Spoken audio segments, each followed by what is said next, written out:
Corbett, editorial director of Black Health Matters, and I have the pleasure of chatting with an award winning journalist, Natasha S. Alford, about her memoir, American Negra. American Negra. Let me get that right. Today, I want to focus in on issues around culture, identity, and health. What were the challenges that you faced with culture, identity, and growing up as a child of Puerto Rican and Black heritage in Syracuse, New York? Well, first, Corinne, I just want to thank you for having me on. I'm so honored to join you all. And, health is such a part of this story, both from a cultural and identity perspective, and just literally talking about physical health. Um, this story really highlights what it is like to grow up between two cultures. And when you grow up in a multicultural family, often you're told you are both. In my case, I had parents who were very supportive. They're like, you are an African American girl, you're a Puerto Rican girl, nobody can take that away from you. But what I found was that our society was not always accepting of the diversity within those cultures. And so there were a lot of people who sometimes questioned how I could be Latina. There were people who asked me to sort of perform my identity. They wanted to know if I could speak Spanish or if I could cook certain foods. And then on the African American side, although I was generally welcomed, right? Most people saw me as a Black girl. There were still questions about, just what was my ethnic makeup. So I got a lot of questions of, what are you? And people would look at my hair and be like, are you mixed? Are you something else? So when you grow up with those questions constantly being thrown at you so early in life, you start to ask that question of yourself: what am I? Can I truly be 100% of both of these cultures? And so American Negra is the story of finding myself and finding my voice, but also finding my way as a young person, particularly when it comes to health and accepting what it means to live a healthy life. Yeah. And that's so important, just finding yourself. And I think everyone is finding themselves, but when you also layer in health, culture, and identity, that's a lot of things to add on to finding yourself, right? So tell us how that played out in your hair story and how others saw you, both in the Latina and the Black cultures, and how you saw yourself. Hair is such a complex issue. It is an issue that can sometimes spark confidence, right? If you love your hair, you love the way that you look, you sort of move through the world in a different way. But if you lack confidence or you question yourself, that can also show up when it comes to hair.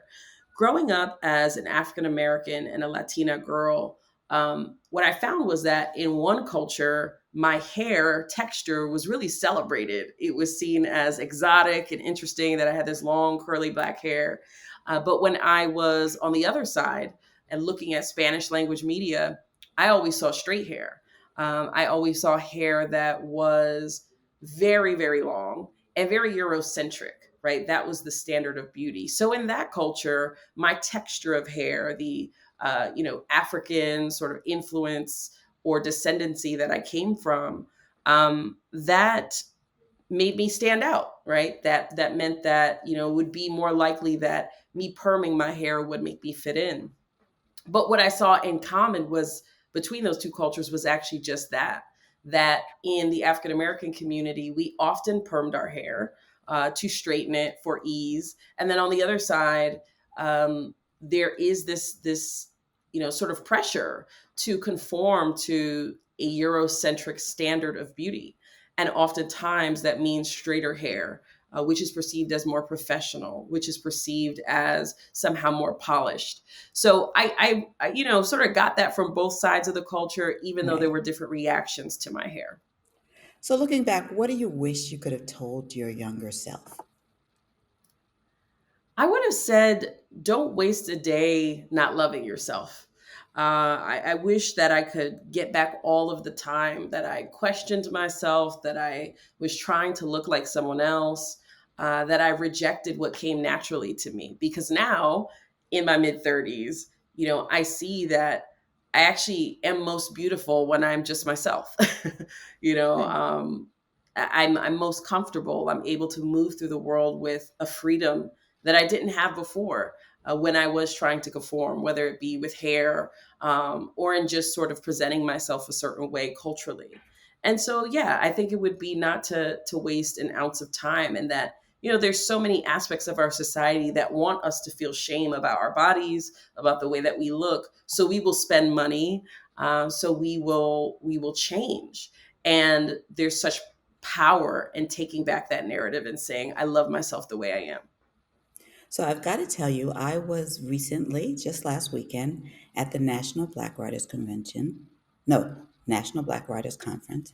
And a woman a vendor there said, I want to give you a book recommendation, American Negra. And she said she loved it because she's a black woman married to a Panamanian man.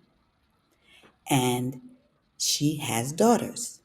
And she said she felt like this was something that she could give to her daughters as an example of, this is a reflection of, something that you can be proud of. This is how you can grow up to live biculturally.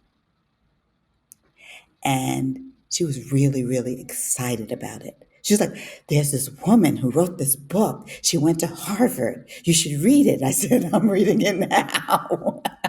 So I she am was blown really, away. I can't she's believe that is really, amazing. she was really excited about it.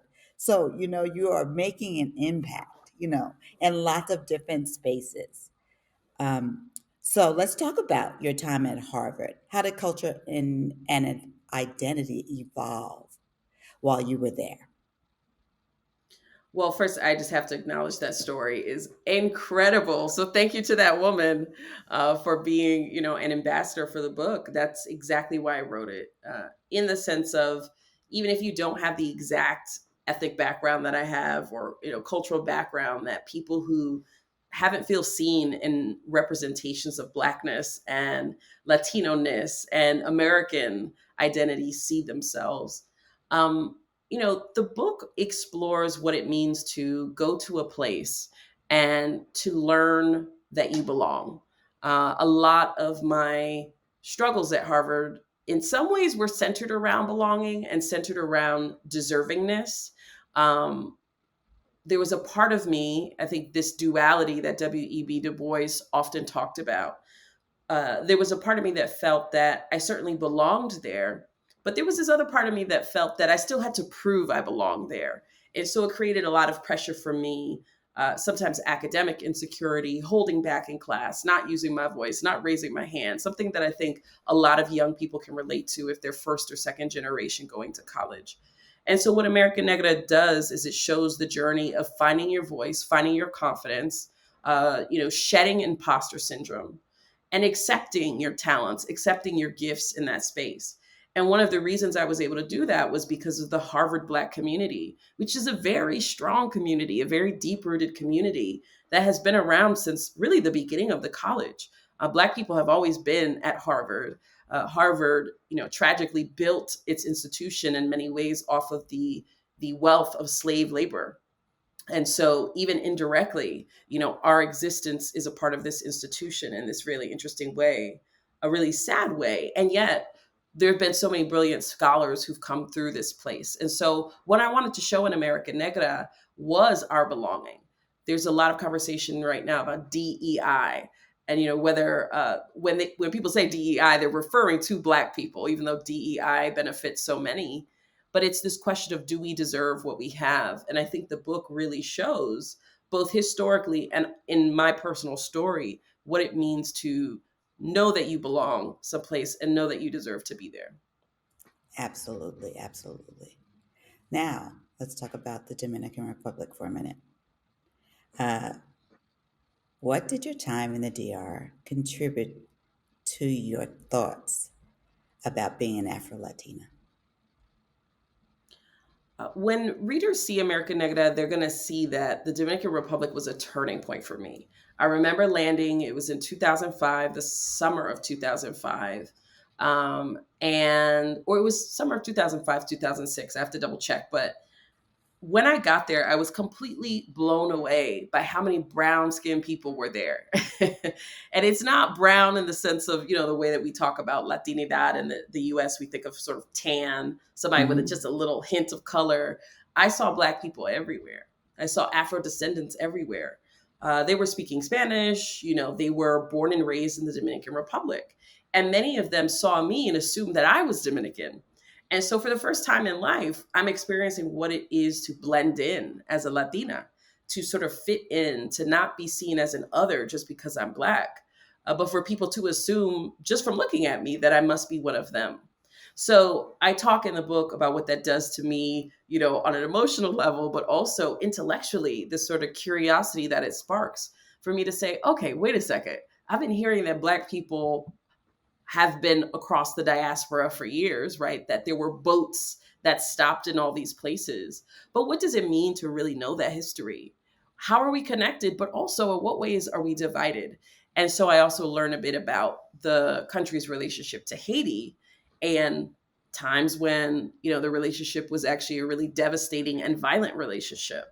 And so I talk about that in the book as well, which in modern times is obviously very relevant to a lot of what we're Right. seeing in the news right now. Yes, absolutely. So now let's talk about your health. Receiving a lupus diagnosis. Tell us that story. Well, I was just turning 30, or I had just turned 30 years old.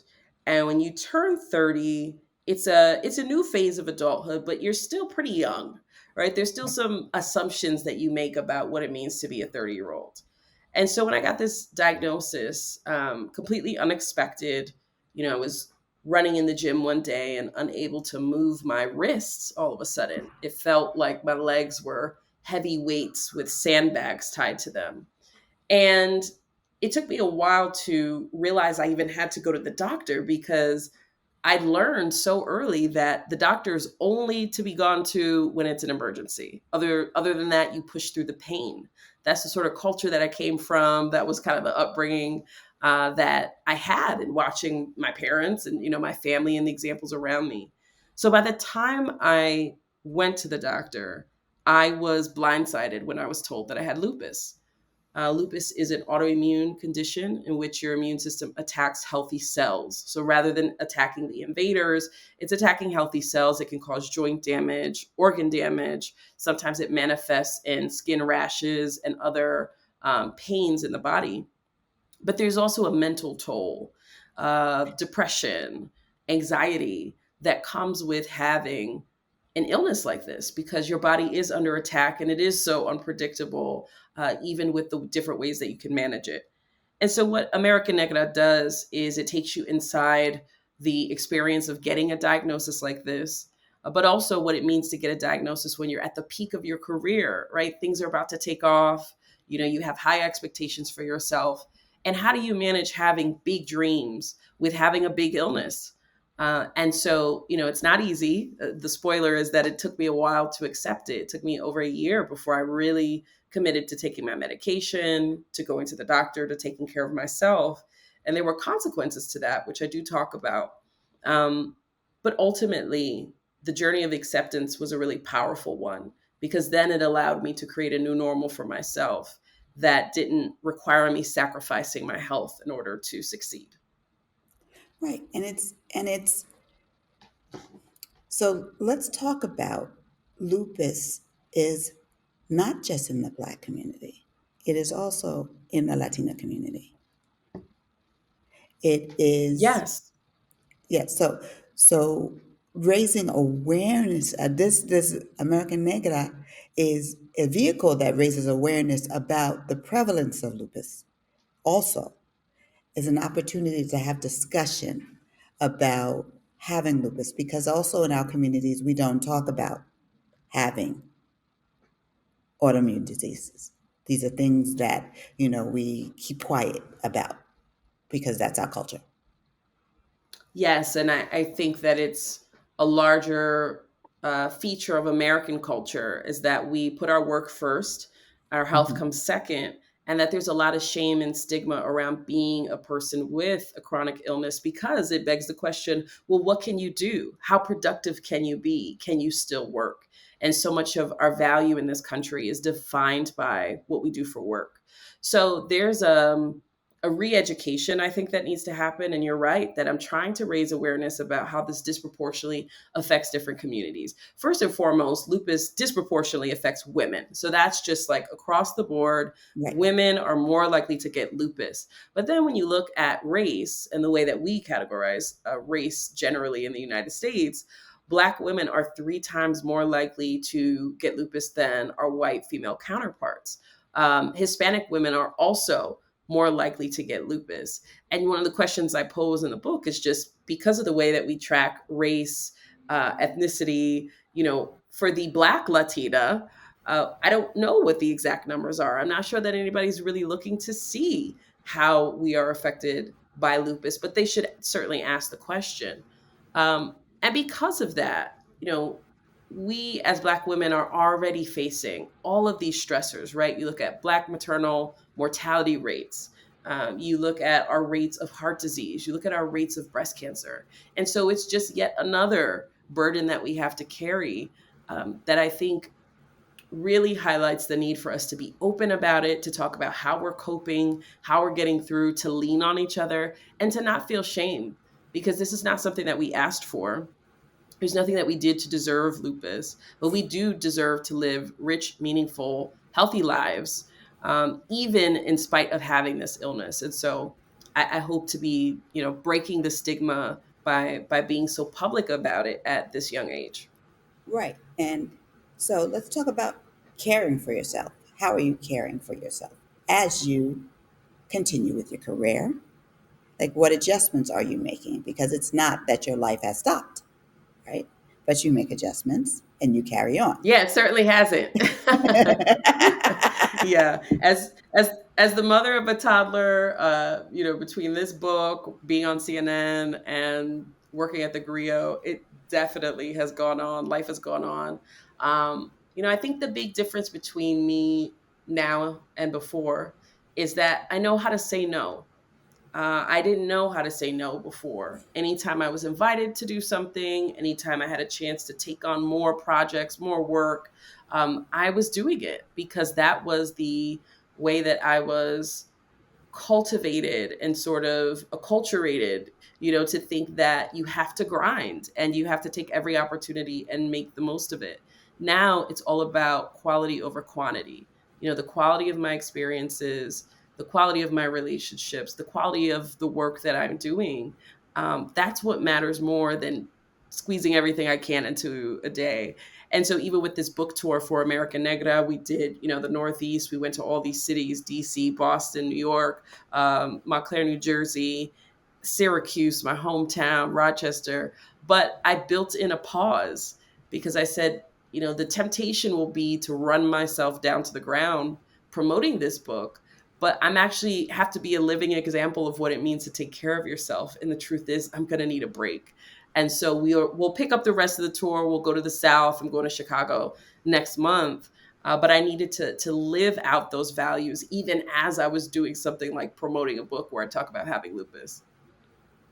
Yes, yes, yes. Young women who are growing up in areas where there are not a lot of people who look like them, who are questioning their culture, whose cultures and identities are questioned, and they don't know who they are, and they can't. You know how you had to question who you are. What should they do?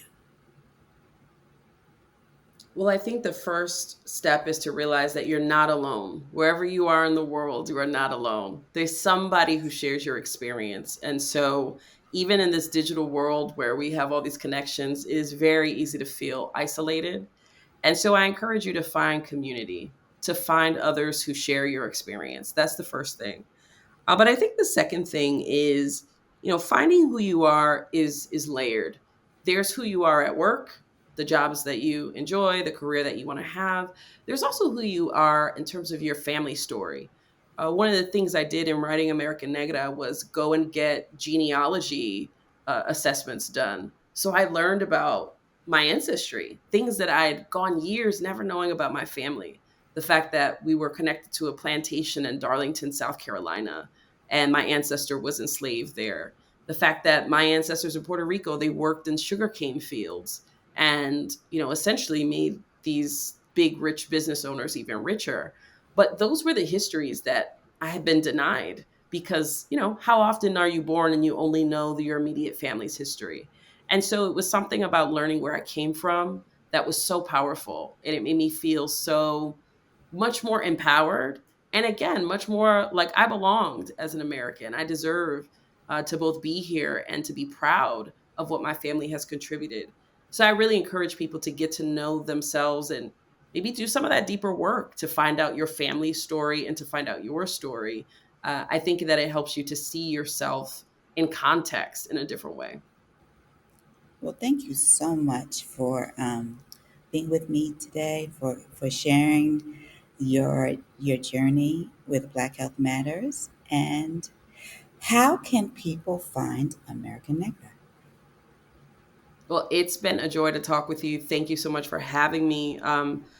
I want to encourage all your listeners to follow me. I'm right on Instagram. It's Natasha S. Alford. American Negra also has its own Instagram account where we're posting pictures from book tour events, people's different reviews.